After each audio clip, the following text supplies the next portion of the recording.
Welcome to West USA Weekly, the podcast, your go-to source for everything real estate in Phoenix, Arizona. We're breaking down market trends, local insights, and the moves that matter most to Valley agents. Interviews, tips, and the latest from one of Arizona's top brokerages, all in one place. Let's dive in. Good morning, West USA. Welcome to another edition of our Monday morning podcast. Man, I got to tell you about yesterday, dude. Everywhere I went, there's just everybody now all of a sudden's a Dodgers fan. Like, come on now. Everybody's wearing Dodger blue. You obviously were in some kind of a limited circle there, right? The Home Depot. Oh, okay. Anyways, a little sneak peek of what we got coming up today. Well, what do we have coming up today? Oh, hey, Todd's here today. There we go. Hey, nice to have you, man. Thanks. Nice to be Todd's going to give us a look at the numbers. Matt Baker's in the house, going to give us our mortgage minute. I'm going to share 3 negotiating tactics. And our designated broker, Duane Fouts, is going to stop by because we have some new changes in the forms. We do. Again. And again. It's like Groundhog Day with this. Yeah. Can't we just do them all at once? So you're going to want to pay very close attention to that and hang out with us the rest of the morning. As always, if you got any comments or questions, please feel free to email us at podcast@westusa.com. All right, let's jump into the announcements. We got, this might be our last one for the year. We're starting to get to our last of the year stuff. Yeah, it's crazy. All right, so if you haven't got your Firewise Water and Deed Fraud CE hours, we've got a in-person class coming up tomorrow from 1 to 4 p.m. in the Chandler office. All right, and then Tom Wolf is hosting a very special event tomorrow from 11 to 12:30. This is going to be at the Scottsdale office. Yeah. So if you're looking to get into commercial real estate or wanting to learn more about commercial real estate, this is, Tom's the dude, and this is the class. There are just a couple of seats left in that. It blew up over the weekend, kind of like we thought. We love you all to death, but you guys like to wait till the last second. So I think there's like 2 or 3 seats left if you want to get in.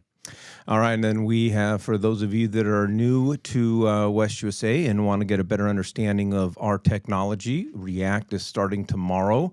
And it's going to go through the rest of the week. So all of our events can be found on the dashboard. Go to the dashboard, look for the calendar, or go to westusacalendar.com, and you can sign up for any of these classes. All right, Todd's got a CE class, virtual, this Wednesday, 3 hours of commissioner standards. So make sure you get signed up for that one. And this is a CE class with talking about home inspection. So this is a really, really cool class. So this is going to be in the Scottsdale office as well, November 5th from 1 to 4 p.m. And just FYI, it's for disclosure. It's hidden, but it's in there. So if you need disclosure, that's it. Yeah, it was really hard to find the information on this flyer. I'm not going to lie. This is not a Haley. So. No, this is exactly what I thought about this morning. Yeah. I was looking at this. All righty. Zillow, we have once a month a Zillow Showcase Agent Training. So this is going to be this Wednesday from 1 to 2 p.m. So we have an awesome opportunity to take advantage of Zillow Showcase. So if you want to learn. Yeah. Yep. Yeah. Unless you want to fly up to Seattle. From the comfort of your own home. Sam's actually in Atlanta. Oh. Yeah. Well, he's in a cool He's a place. good Southern boy. Yeah. You say Atlanta, I say Seattle. It's all the same to me. It's not Arizona. All righty. So we got another CE class coming up this week. This is going to be at the Scottsdale office as well. We just might as well just go camp out at the Scottsdale office this week. Done. All right, done. All right. So this is about avoiding illegal landmines. So this is obviously a 3-hour legal issues class going on later on this week. And then if you're also new to West USA or never attended our new agent orientation, Nick and I will be walking you through the ins and the outs of West USA later on this morning from 10:30 to 11:30. And again, just all our classes are open to all agents, but just go to your dashboard, go on the calendar, or go to westusacalendar.com. It's called agent orientation. Everybody thinks the word orientation always means I got to be brand new to real estate, or that there's nothing there for me because I've been with West USA for 10 years. If you haven't seen or if you're not aware of absolutely all the things that West USA offers that can help you with your business, this is the time for anybody to show up, not just brand new agents. Yeah, for sure. Just calling out to that. You get done with the podcast this morning and you want to hear Mike and I talk for another hour plus, just feel free to just hang out. We're going to be right back on. Well, and speaking of what you don't have access to for a while is the Goodyear branch.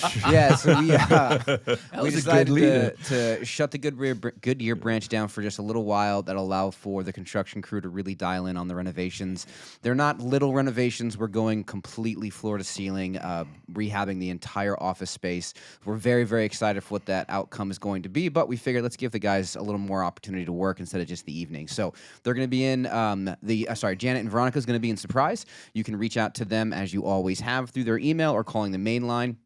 And then commission checks, closings, none of that stuff should change. But if you are picking up your check and you'd rather do it electronically and join us in 2025, you can set up direct deposit so that you don't have to worry about picking up checks from the office anymore. Again, reach out to your office staff on getting that set up. And so if you're out of the Goodyear office and you got nowhere to hang out this week, just go to the Scottsdale office because we've got a lot of CE classes. Lots of you just park you in the bullpen. All right, Todd, take it away. Thank you, Mike. Thanks, everybody. Thanks for joining me today. Today, we're going over the Greater Phoenix Metropolitan Housing Statistics for the week ending November 3rd. Let's get right into it. This past week, we had 8,179 days on market. No, we had 81 days on market. The 79 got stuck. 4.23 months supply. Absorption rate was at 23.65. Average list price this past week, $750,851. Average sale price this past week, $585,497. And our list price to sale price retention at 97.3.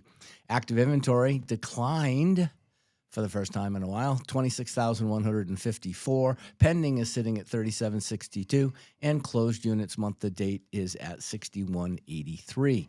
Taking a look at new listings, up a little bit, 1,986 new listings taken this past week. Our days on market for active is sitting at 92, and for closed, look how close they are, 81. So we're at a point right now where the inventory has rotated or turned over in an inventory perspective, and the product that's on the market right now is not the stuff that's been on the market. Well, I'm sure there's homes that are out there for 100 and something days, but the majority of properties that are going onto the market are selling within 81 days, of course, and that means that if the active days on market is at 92, the inventory is rolling. It's fresh inventory. Looking in the lower left-hand side of the price ranges, obviously anything in red was a contraction in those price ranges. That brings our total inventory, 0 to 600,000, representative of 67.18%. 600 to 1 million at 19.48, and a million and up at 13.41. So here's the spreadsheet comparison. 2,400 is our special number. Anything over 2,000, we're kind of excited. Anything under it, we're not so excited. But look at 1,766 listings taken last year the same week. 2 years ago, it was 1,752. We're at 1,986. That means more people are listing their homes today than last year, same period. Taking a look at inventory, 26,145 down from 26,393. This is big because, this is this whole, are we in a buyer's market, seller's market, transition market? This was at 29, this was at 32% total last year, same period versus this year, and now we're at 18.50%. So if the inventory does not continue to rise a lot more dramatically than this is, we're going to find ourselves back into a strict seller's market. So let's keep our eye out on that. Coming soon is at 482. We have single-family non-distressed at 19,748. New home construction, 2,881. Not that middle eight there. Non-distressed properties at 25,742. Looking at pending's actually up again. Last year we were at 3,200. There's 500 more buyers in the marketplace right now in escrow than there was on average a year ago. And look to the left of that, in 2023, there were only 2,600 buyers, 2,689 buyers in the marketplace on any one day in the month of October last year. At least this same week, versus 3,700. That's 1,000 more buyers in the marketplace than 2 years ago. So let's get prepared for what we're doing because the market is shifting again right now under our feet. Looking at closed inventory, 6,183 is where we're currently at. We got a couple of days left in that supposed to close by the end of the month, but didn't. I'd imagine by Friday, maybe Monday at the latest, you'll get our month-end market stats for October. So month supply was at 4.23, again, declining. It's been consistently somewhat declining week over week over week. We were at 4.26 last year, so we're right in that sweet spot of the marketplace. Looking at the median list price, prices are not getting out of hand. We're looking at these numbers and we're like, oh my gosh, for the last, 2 years, we've basically been right in about a $10,000 different median sale price. This means our inventory is not exploding price-wise.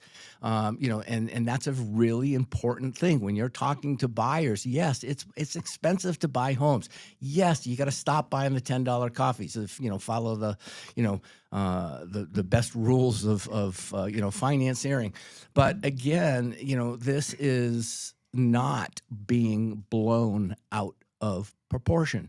So yes, we got inflation. Yes, it's tough. I'm not saying those things, but we're talking about the housing market now, not how you spend your money. And if we're talking about the housing market, the market is stable. And this is really important, and we need to make sure our consumers understand this. 81 days on market, down from 97. 72, it's about the same, 72, 81. 70 is our sweet spot. So the market, again, is taking as long as it should from a time someone enters into escrow to the time it closes. Looking at sale price retention, list price to sale price, it went up. And again, remembering this just means that the seller got a little more money than they did the week before. And this lower part is, again, week over week. 97.95 is where 97.8 is really where we want to be. But I think if you look at all the statistics on this page today, you got to be kind of happy with where the market is sitting at this particular moment. I'm expecting the month's supply to drop to pretty close to under 4 within the next couple of months, or at least within the next month. And if that does happen, then we're back into a seller's market. So those numbers for right now. All right, appreciate it, Todd. And we're going to bring Matt Baker into the conversation. How are you doing, man? I'm doing good. You think, once you think you have it, under control, you don't have it under control. Once you think you know what might happen, never happens the way you want. So what you're saying is you got kids. I've got kids. Yeah, and I'm in the mortgage business. Yeah. So rates didn't do what we expected them to do. I'm going to do a little deeper dive into that. But if you track over, when I was here a month ago, that's where rates were, that first blue arrow. And then the second blue arrow is where rates are today. And they're in the exact same spot. And yet the Fed lowered rates. So you're like, what's going on? So I'm going to do a little kind of deeper dive into maybe some of that. But why did rates go up when the Fed Reserve lowers rates? Because that's the question I get all the time. A couple things. One is mortgage rates are tied closer to the 10-year Treasury. So if you look at Treasury, what they call Treasury market, you look at the 10-year, go to, any financial services website, you can kind of find that. That is more indicative of the ebb and flow of mortgage rates. The Federal Reserve funds rate is what they change. And that's the policy that banks trade at between the two of them. So it's a different model. And then if you kind of go back one more thing, mortgage rates always move in anticipation of what the Fed's going to do. So if you actually look back, if I go back at this, in August, that green line on the very far left, that was when the likelihood the Fed was going to lower rates in September went from about 50% to 90%. And so the market, that green line means rates actually got better. Green is good, red is bad. So rates actually improved heading into that. But then you can see then the Fed lowered rates in September. They got worse. See that red streak in the middle. Then then they start ebbing up. Oh, that got worse again, when October hit, and the 3 days ago is when the Fed lowered rates on that very far right. You can see that big red line getting worse. So that's how it's really based off of what they're going to do. So the commentary that the Fed puts out, and in turn the Chairman Powell talks about, gets a lot of attention. So why did the Fed get spooked, or what are 3 things the Fed did that spooked the markets and caused rates to worsen, I think are really important. One, there was a Fed member dissent. What does that mean? Well, usually it's unanimous, or they like it to be unanimous. And so when one vote was for a no change and then the rest were for a cut, that actually spooked the market a little bit. That was like, ooh, they're not all on the same page. Number two, the Fed paused their balance sheet runoff. It sounds really technical, but I was really hopeful that the Fed balance sheet pausing was going to cause money then to roll off. And so what that means is it runs off and it gets reinvested back into those same maturities. That did not happen. The Fed made a little caveat and they said, yeah, we're going to stop the balance sheet runoff. We're going to reinvest those monies into T-bills. Now, what are T-bills? Those are short-term, 1 year or less maturities. Well, what did I just say? 10-year is really where mortgage rates ebb and flow. That's a problem. And so that was kind of point number two. And then lastly, of course, this happens every time Chairman Powell, I think, speaks. He gets on stage and they ask about a December rate lowering. He said, it's not a foregone conclusion. Far from it. Those three words, far from it, spooked the market. And if you go back to that chart where that big red line dropped, that was the majority of that was literally, you can track it to the date, the time he said that comment to the time the market got worse. That is a big result. So what's the future look like here? Well, if you got 25 basis point cut in September and October, but rates have actually stayed the same, if slightly worse. What's December 10th? Well, it's not a foregone conclusion. Far from it. Where are we headed? So the big thing is we need the data. And until that government stops the shutdown, we're not going to get the data. And it's not like you can just open up the government and then the data magically appears. You got to collect it. So if we can't get, and my call is like November 10th, if we can't get the government reinstated we're not going to get December 10th data.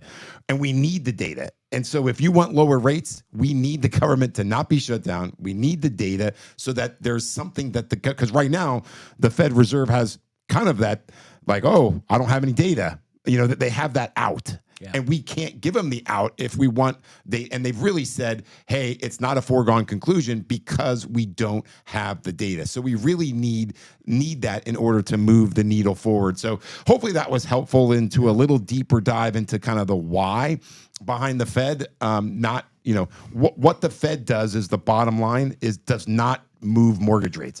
Mortgage rates move in anticipation of what the Fed's going to do.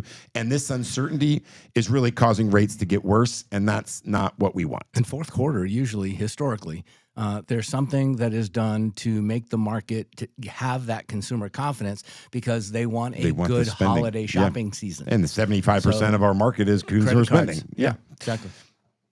All right. So, all right. I will now change my vote, and I will vote to open up the government. Oh, good. Because I'm the lone holdout. Right. Maybe we should just email our elected officials. I wish you'd answer your phone, Mike. Yeah.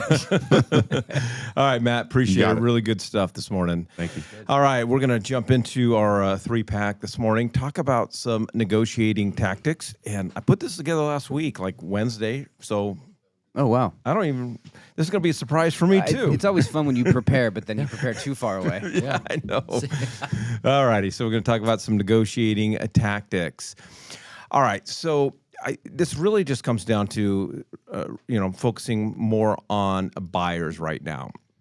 And I think, the opening conversation is really walking your buyers through the conversation of what is the most important to you. What are your goals what are your specific goals, Mr. and Mrs. Buyer? Is price the most important part? Is your monthly payment the most important part? Are there timing issues? Is it schools? Do you need some sort of contingency?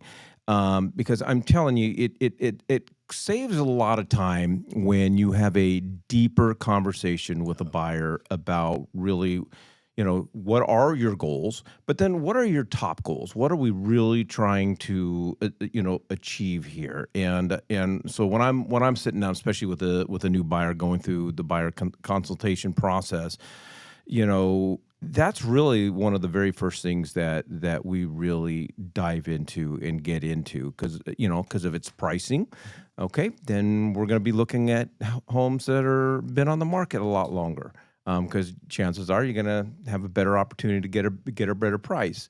If pricing is the key thing, we're probably not going to go after homes that just hit the market yesterday because those sellers aren't feeling the pressure quite yet. Yeah, we've been actually saying this over the last many months now, ever since we started talking about how we're contractually obligated to the buyer now versus, which includes fiduciary services, but now it adds this new layer of 6 years of responsibilities, statute of limitations on the services that we provided and the terms and conditions of the contract. And so we've been talking about sitting a buyer down. When Justin was here a couple of weeks ago, he said, yeah, send your people over to me because I want to sit there and find out from them, give them an estimated settlement sheet and find out from them, even if they have enough funds to be able to close the property. And again, once you have that data and then you look at my data and and you go in on your own and for your own subdivision that you're going to put a price in on that, and you look at the sale price, list price retention, and you look at the concessions that are being paid out, and Mike's talked about that ad nauseum for the last couple of months. That is the only thing I think, Mike, that can really position a buyer appropriately. So if you're not having these conversations up front, you're missing out. And as an example, talk about the timing. I spoke with a client of mine, had lunch with them the other day, and so we were talking about timing for him. And he goes, probably, sometime middle of next year. I gotta save up more money. We gotta sell because we've got we've got his house as a rental right now, and then he's renting because he wants to be in a very specific area. And so I'm just pushing him, and it turns out he's like, yeah. He goes, it's just gonna take me a while. I need to sell that house because I got to put 20% down. Mm-hmm. I go, well, who told you that? Yeah. Yeah. And now he's been introduced to Justin, and now we're going through the process when he realizes that we can do an FHA 3.5 or a conventional 5%. Yeah. And I think, saying negotiating tactics and then having a conversation about what your client's goals are may be counterintuitive to most new licensees, but this is negotiating 101. You need to be on the same page with the people you're working with to make sure that those types of issues aren't going to come up. Setting expectation, making sure you're on the same page so that if a deal comes up, a home comes up, and you think you're in the best place to attack, but your buyer thinks, well, I don't have 20% to put down, you're not having to go back and forth there. You're already on the same page. So that offer and that conversation is seamless, and those better expectations means better negotiating across the table. All right, number 2, obviously, just you've got to be in the habit of using market data. You've got to have access to the data. You've got to pay attention to the data because this is, people just have some, I'm not going to call them weird beliefs, but they have these preconceptions of what's going on in the market. And sometimes the getting that information from, we all have young kids or grandkids. TikTok is not a news source. Okay, What? I had to say. What are you talking about? The conversations I have with my kids, like, where did you hear that? Well, it's on TikTok. I'm like, oh, okay. But you gotta leverage comps when we're talking about specific areas, and I don't know your feeling on this, Todd. I don't think we've talked about this, but when I'm comping a house, I'm not even looking at what's active. It's everything that has sold. Absolutely.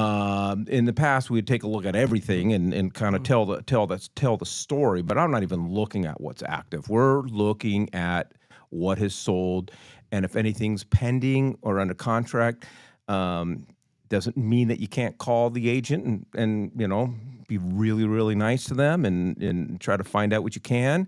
But obviously no market trends, but my clients love the neighborhood reports from RPR. I don't think RPR is the end all be all. You got to really do a lot of manipulation to really get an accurate picture in RPR as far as value. But those neighborhood reports give your clients everything that they need to know about that specific neighborhood. What's really funny is how many agents tell us that if we don't stay up on AI, we're going to be out. If we should be spending every waking moment learning about AI.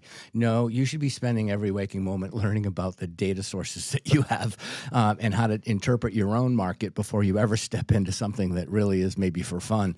But this is so. I do somewhat still disagree with that, with not pulling current active properties, and just for this reason, it tells you the trend in the neighborhood. Neighborhoods trend at different times throughout the year. My neighborhood has a lot of snowbirds, so it's trending up right now because people are coming back. November's the big comeback month, and it'll be good until April, and then it'll shut off again. So I would say, and it doesn't have to just be that type of a neighborhood. It could be a family neighborhood, but you do need to have those because that will tell you whether or not you maybe, if there is more money on the table for both the seller and the buyer. Because if the prices have gone up a little bit, that's meaning the sellers are going to have a little bit more equity and can maybe meet your buyer's concession demands if you don't ask for the discount. Right. Oh, and the other source I didn't mention, and I mean, when I'm more focused on when we're going to take a look at a neighborhood, we're going to take a look at an area or take a look at a zip code, going to armless.com, not Flex, but going to armless.com. Because for me, that's probably some of the greatest data that's available to us. Yeah, most people don't know that. Zillow has really, really good data. I know nobody wants to hear it, but go to Zillow reports. Redfin has some good, everybody's got some good reports. And what you need to do is read as many of them as you can and then extrapolate for yourself what you think they're all trying to mean. I have a handful of things to say, so I'll try to keep this quick. So you guys both just touched on it. What you're talking about is becoming an expert in the market that you're currently working in. I don't know of anyone who can be an expert of the entire city of Phoenix. You have to get hyper local. Now, you can do it dependent on your client. If you have a client that's looking in a specific area and you're going to start researching that area and you're going to become an expert in that time period, for sure. But to Todd's point, these markets are moving incredibly fast. So you know that area for that time while you're working with that buyer. The number one rule in my home, and now it's my rule with my mother, no disrespect to anyone in the baby boomer generation. I say that with no in negative connotation.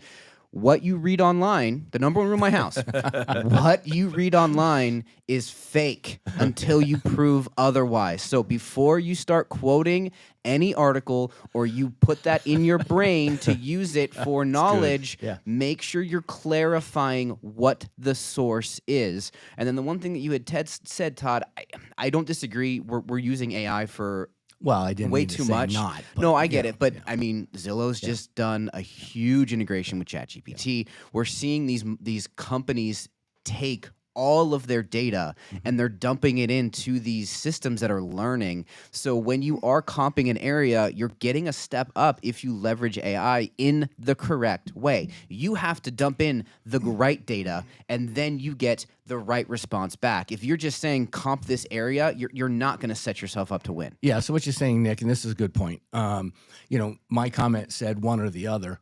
From Nick's comment, and we do this here. I am so into AI, it's ridiculous, and Nick knows that. But we'll take data that we get, and then we'll put it into ChatGPT, and we'll ask it,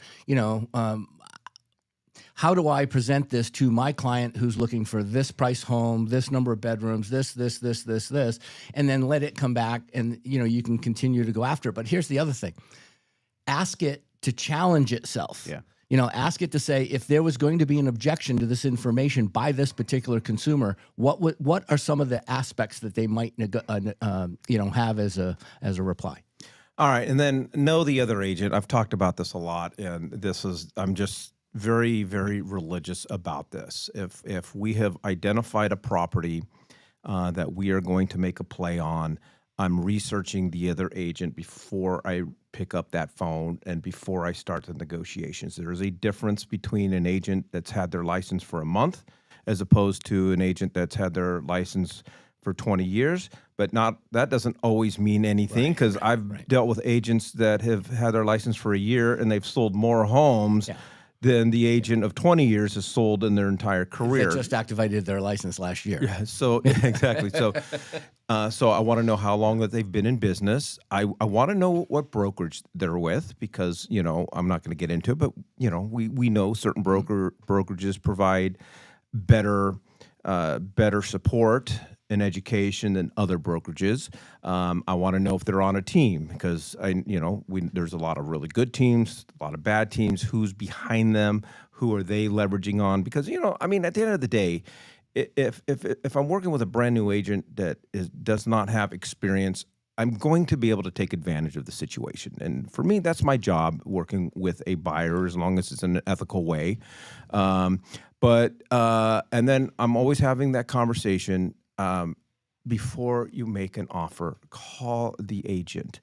And I know because people go, we're still getting it where agents are just submitting offers without even giving a heads up. And then they get frustrated when they don't hear back from that other agent. And, and I'm getting them on the phone.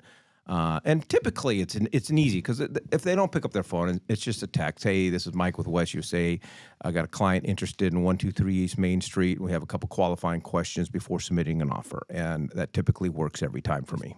And it should. And the agent should call you back. And we do have a specific not a requirement, but a good salesmanship, which would be before you start writing an offer, pick up the phone and contact the listing agent. Make sure it's still available. The listing agent has 3 business days to modify it from active to pending if they've already accepted an offer on it. And so the property could still through the weekend show active, but they have until Wednesday night to make it go pending. So obviously pick up the phone and have those. And has anything changed? But Mike, let's look at it from a different perspective, because you've been nailing this one for the last 4 weeks too. Telling people that they really should have a conversation with that other agent on the other side. Go into ChatGPT and ask it, I'm interested in buying a home or selling a home in this particular community, the actual subdivision name. Who are the best agents in this community? And it'll come back and tell you the ones that have sold the most in that community. And if that agent that you're working with on the other side of the transaction happens to be one of those people, then they know that market pretty good. So you better refine your game before you go in. Yeah, I mean, I think the negotiating conversation that we have, my favorite part of it is always just being the most prepared person in the room. Being the most prepared means you're most likely going to win the negotiation no matter what. It goes back to Mike's point earlier. If you're a newer agent, don't have the experience or the wisdom, the person who does have those things generally win. I think that's a better way of saying take advantage of. And then, as I have always say when we talk about this, Never Split the Difference is probably my favorite book about negotiating. Negotiating is not a talent, it's a skill. Everyone can learn how to negotiate well. You just have to practice, you have to learn, you have to educate yourself. So if you're looking for a book, if you're looking a way to up your negotiating skills, go look at Never Split the Difference. It's one of my favorite books on negotiating. All right, there we go, everybody. Good stuff. Appreciate it. Now we're going to bring on our designated broker, Duane Fouts. Hey, Duane, good morning. And Good morning. Welcome, and thanks for being here this morning. You're very welcome. Happy to be here. All right. So yeah. what did you dress up for Halloween? Me? Yeah. Oh, I did Barney and Fred. So I was Fred. So. It From the was Flintstones. literally the best costume. And I have to give a shout out to the Valley team. They took a picture as Duane was walking in. They posted it. They tagged West USA. Thank you for that. So I was able to share that on our social media. So Duane was a famous Flintstone this weekend. I was. I didn't even see it. I was looking. I know, and I was looking on my phone when he took the picture. Doggone it. I just want to jump in and take this time to tell everybody from every office that took part in the Halloween spectacular across the valley. You are the culture of West USA. You are the people who make West USA fun to be with. You are the people who, and I'm talking about our staff. I'm talking about, the agents that are in each office. I saw some of those photos and it made me want to work out of your office. I mean, they were just awesome. And congratulations to the corporate staff too. They did a fantastic job. I got a. Unless you're out of the Goodyear office, because you got no place to go to right now. Well, actually, I think you should go to the Goodyear office and they should put like a noose in the center of it or The something. Goodyear and walk staff people actually through dressed there. as construction workers, so they were actually handling They business. did. Yeah. I was. had a work belt on. I was in our Arrowhead office for an event there, and they were interviewing actually for a new employee. And that employee said, "Is this what your office is always like? This is awesome." Just once a year. Right. No, you can come any day. Any day. Look however you want. All right, Duane. So here we go again. Revisions and new Here we go again. forms. It's a constant in our world right now, due to the way our industry is reacting to some of these changes. So. All right, so we got 4 big changes We we're do. going to discuss this morning, and I asked you in which order did you want me to put these, and you did. You said surprise me. So here we are. So right? here we are. Surprise. Well, this is the additional clause addendum, and there's 2 big additional paragraphs that have been added to this that deal with the unrepresented buyer. And these are going to be very, very important, especially this one. And we really want to be able to dial this one in. Okay. Think about the scenario where you're holding an open house, unrepresented buyer shows up, and they go through the property. They say, yeah, let me go think about it. They go home, they come back, and they text you and say, yeah, we want to make an offer on this property. And we get the call as a broker team, what do we do now? How do we handle that? The industry knew that this was a problem. The brokers weighed in on that with AAR, and so AAR put together a task force that initiated this change to the addendum. The thing that you really want to understand is the fact that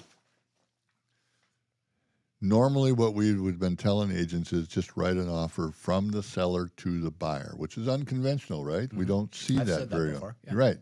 But it's certainly the way that the transaction can move forward. If that buyer says, yeah, I want to make an offer, I'll give you $400,000, I'll give you 10% earnest money, I want you to pay for all the HOA fees and all that stuff, whatever it is.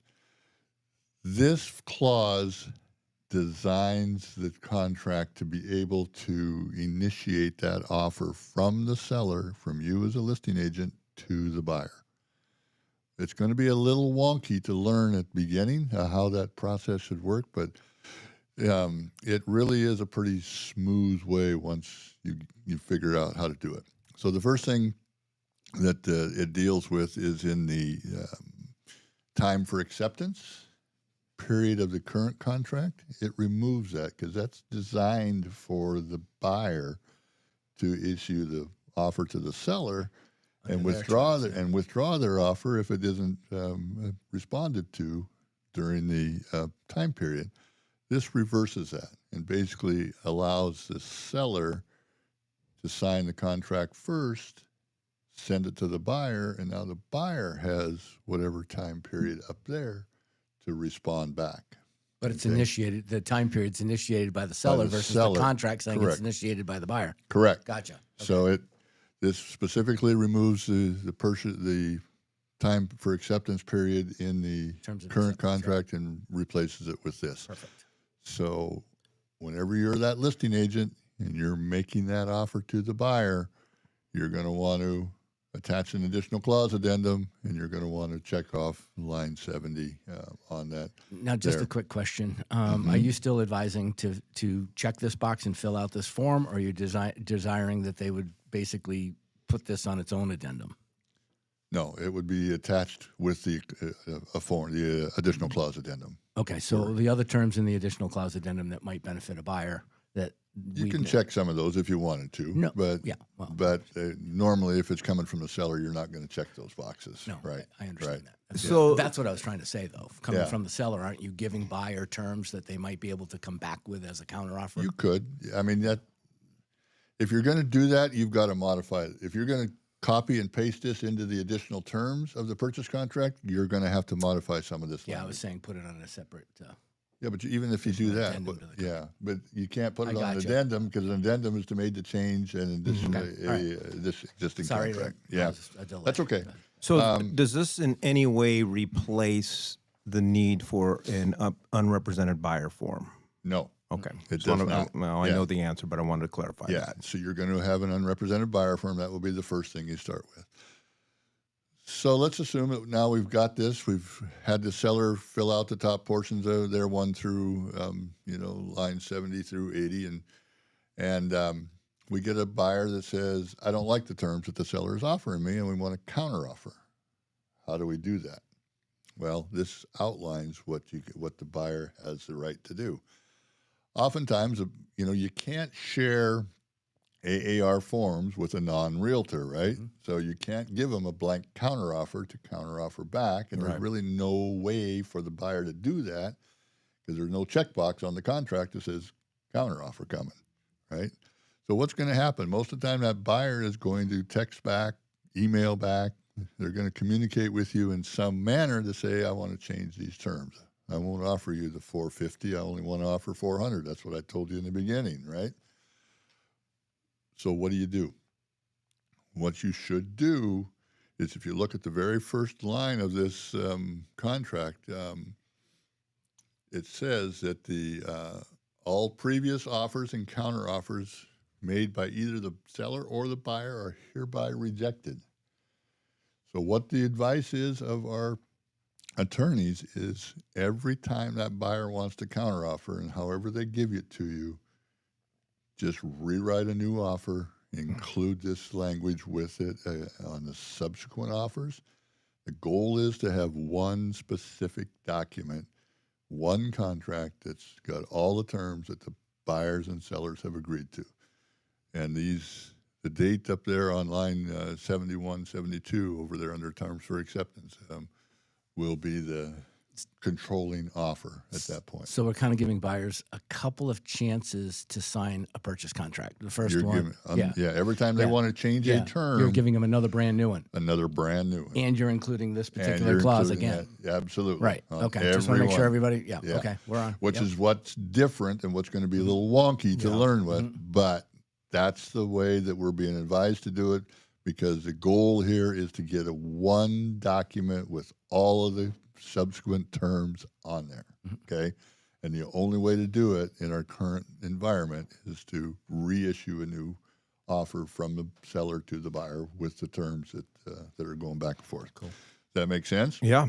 So far. So yeah, it's a little wonky, but it'll work. And reach out to your broker team. We'll walk you through the first one. Okay, let's go on to another one.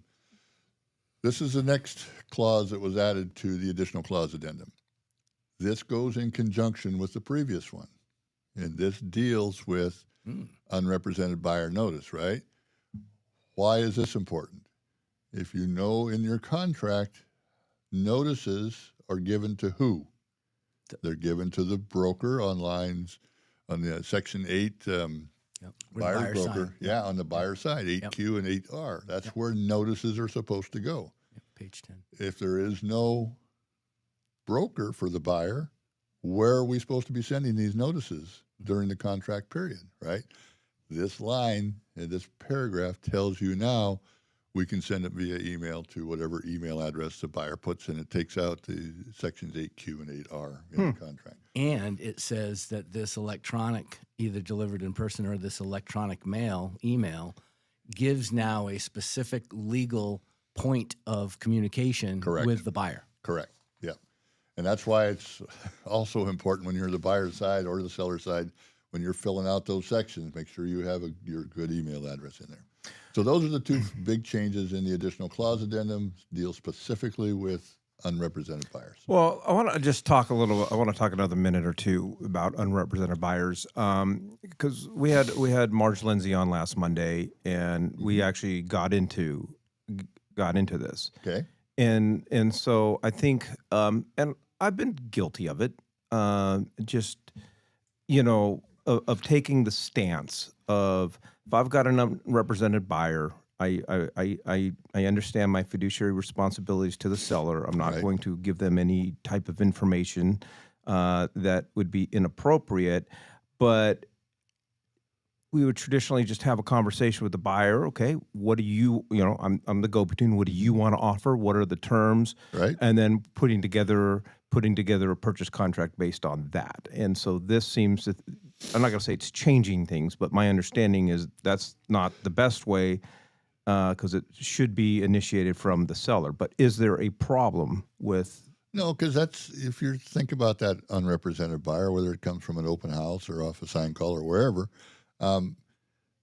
you're going to have that conversation of, if you want to make the offer, what terms are you wanting to offer and so forth. And you can write all that down and then put it into your, not necessarily what the seller's going to come back with, though. The seller can come back with whatever they want, right, on their offer to the buyer. Mm-hmm. But now you know where the starting point is with that buyer. Yeah, because you're not saying to them, I'm representing you, so I'm asking you this information. You're saying, I'm representing the seller, and I'm qualifying what you're interested in obtaining so that I can take that back to the seller. To the seller. Right, yeah. So, yeah, I mean, it's but that conversation will Because in the happen. perfect world, we don't want to keep having to do new contracts. Yes, you do. Oh, You wanna want to show do a as many.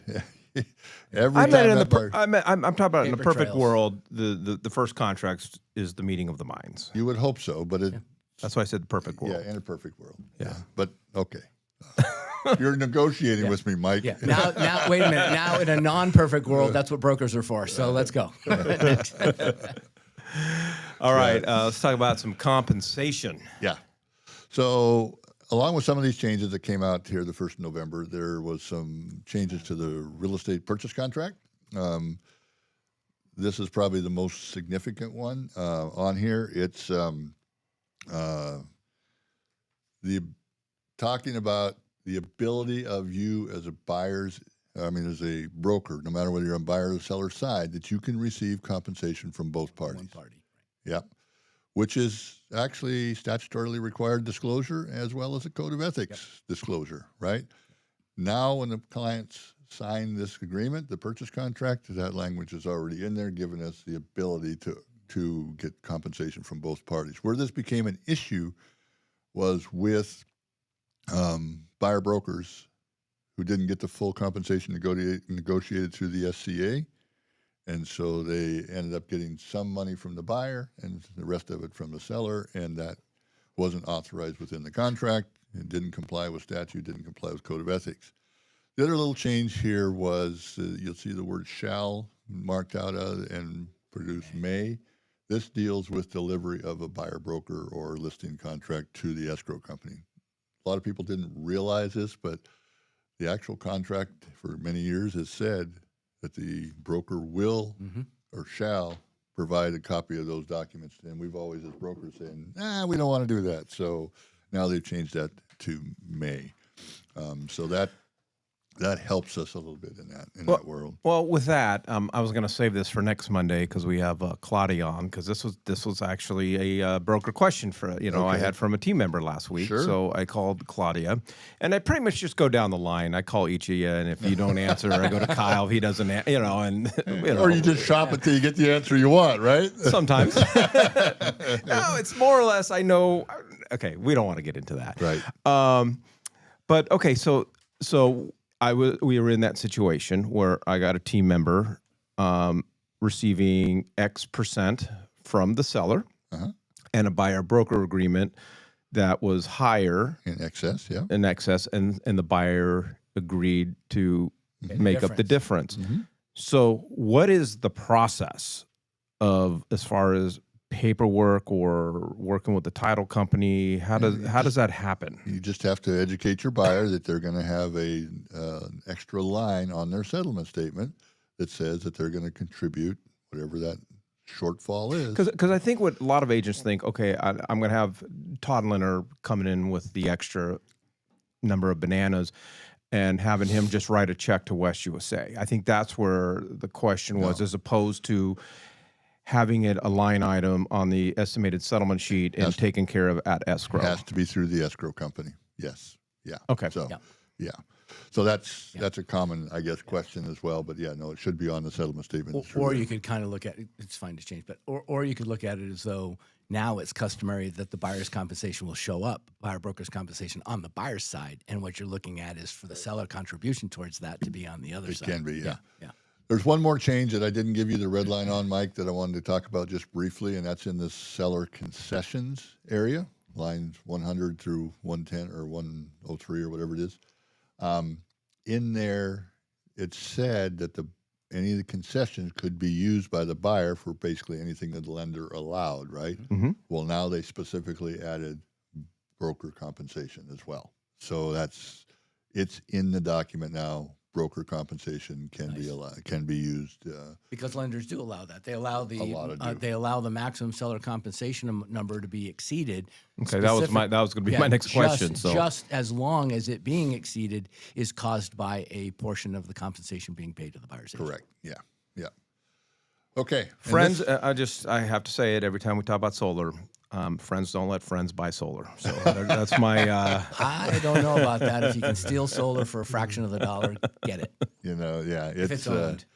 But as we know, solar is a huge pain in the rear end on a transaction, right? And why is that? You know, many solar companies that were out there were kind of on a wing and a prayer. They're now bankrupt. You got to deal with whoever the trustees are or whatever. It really becomes a problem. So this solar addendum has been revised a lot. So you really want, if you're dealing with solar, either buyer side or sell side, make sure you understand what these changes are.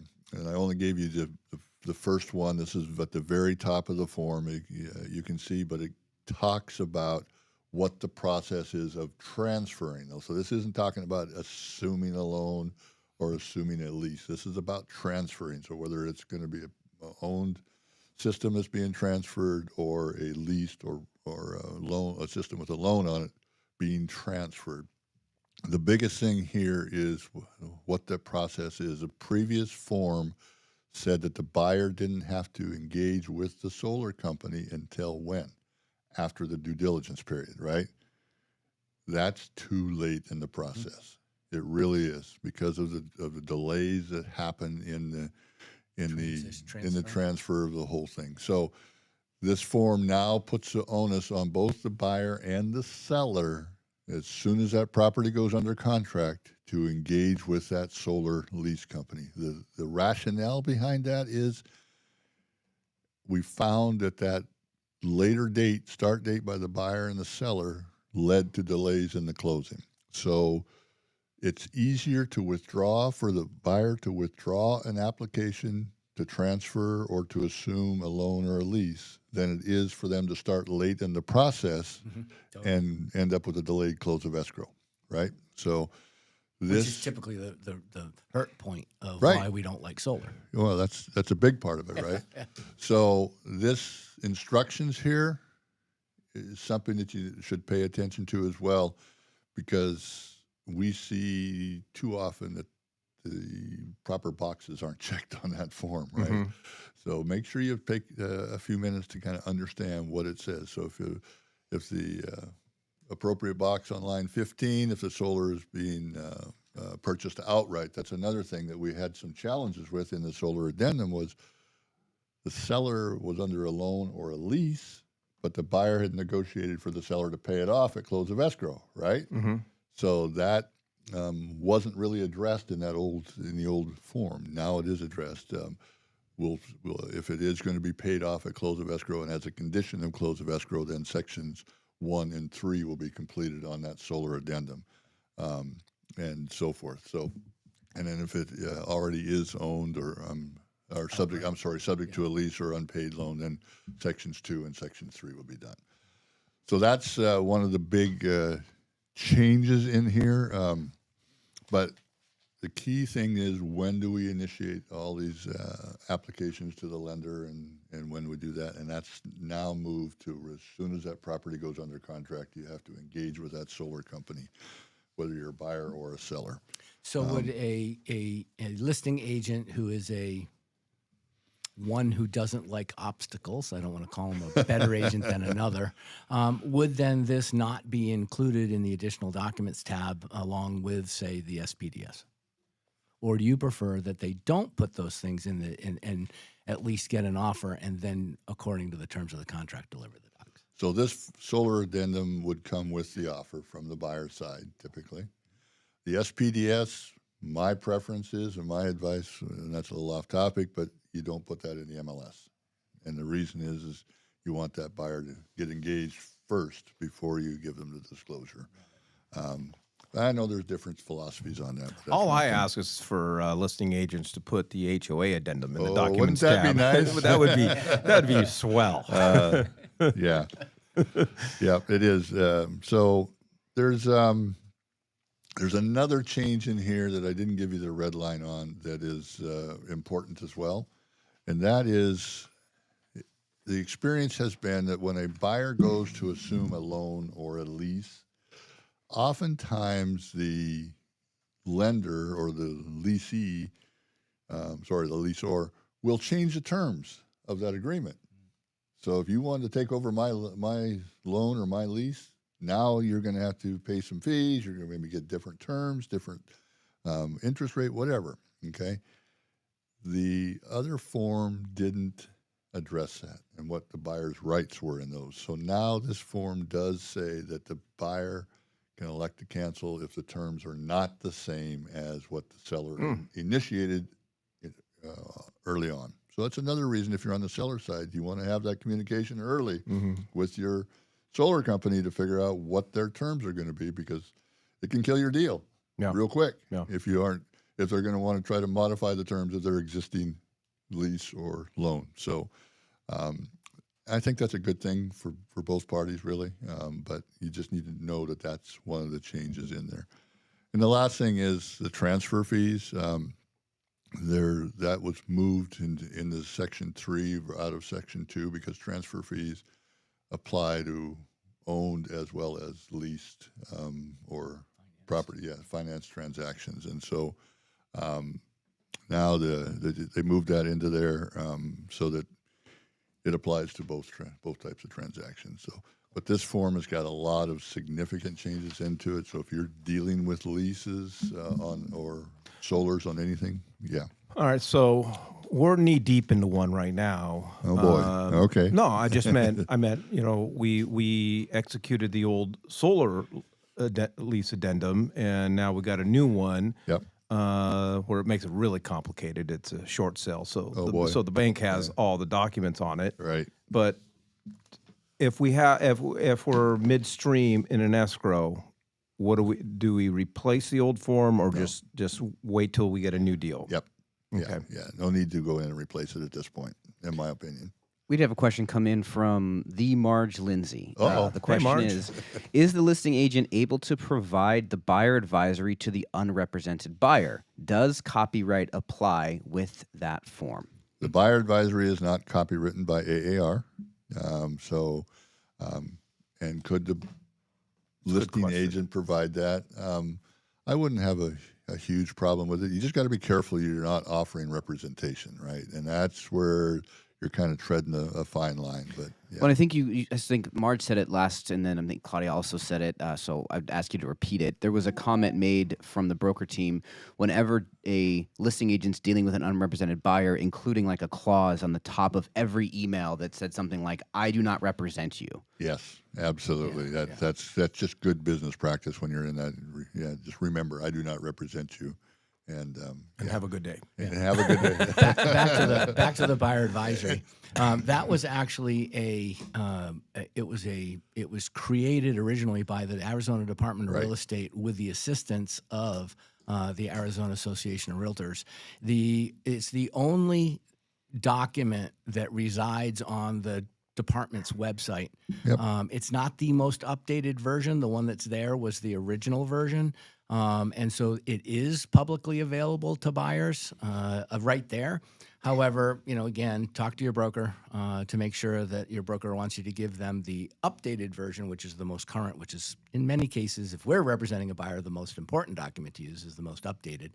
But if we're a seller, where do you go with that one, Duane? Do you just direct them to the Department of Real Estate, or would you? Yeah, that's probably my preference would be that you.